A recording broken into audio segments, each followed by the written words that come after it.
मालकानगिर माथिली रे ट्राक्टर ओलटी 20 जन यात्री गुरुतर ट्राक्टर बसी मंडई यात्रा जिबा बेले घटी घटना मंडई यात्रा पाई आखुर जाउथिले 40 यात्री एवं भारसाम्य हराई पेरमाराशी रे ओलटी पड़िला ट्राक्टर महुपदर आखुर अभिमुखे जाउथिला ट्राक्टर एवं 40 ग्रामवासी थे गुरुतर भाव उद्धार करा गुरुतर को उद्धार पर माथिली सब डिविजन मेडिकल रे भर्ती करा जायथिबा सूचना रही भारसाम्य हराई ट्राक्टर टी ओलटी पड़ू मालकानगिरी माथिली रे ये दुर्घटना घटी ट्राक्टर बसी मंडई यात्रा को 40 जन यात्री जाऊले किंतु ट्राक्टर टी ओलटी पड़ता यात्री आहत होती समस्त उद्धार कर हस्पिटाल भर्ती करा घटना घटी जो ट्राक्टर ओलटी पड़ी 20 जन गुरुतर अच्छा समस्त को हस्पिटाल चिकित्सा भर्ती करा गुरुतर को माथिली मेडिकल रे चिकित्सा करा ट्राक्टर ओलटी पड़ू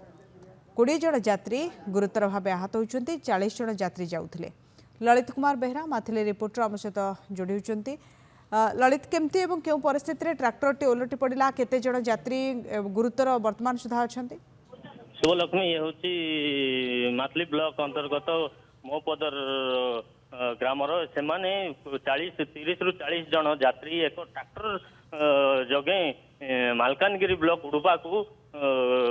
एक मंडई यात्रा देखा जाते एति पेरमाराशी निकट एक बुलानिया रास्ता ड्राइवर टी भारसाम्य हर एपटे पछपटे ट्रली ओल्टी पड़ा जहाँफल कि 20 जन पाखापाखि 20 जन आहत होती बर्तमान से आहत को माथिली सब डिविजनल मेडिकल रे भर्ती करा जड़े महिला अच्छा से बर्तमान गुरुतर अच्छे डॉक्टर बर्तमान चिकित्सा करुँच संभावना रही कोरापुट मेडिकल को स्थानांतर कर जहाँ बर्तमान सुधा सूचना रही। शुभलक्ष्मी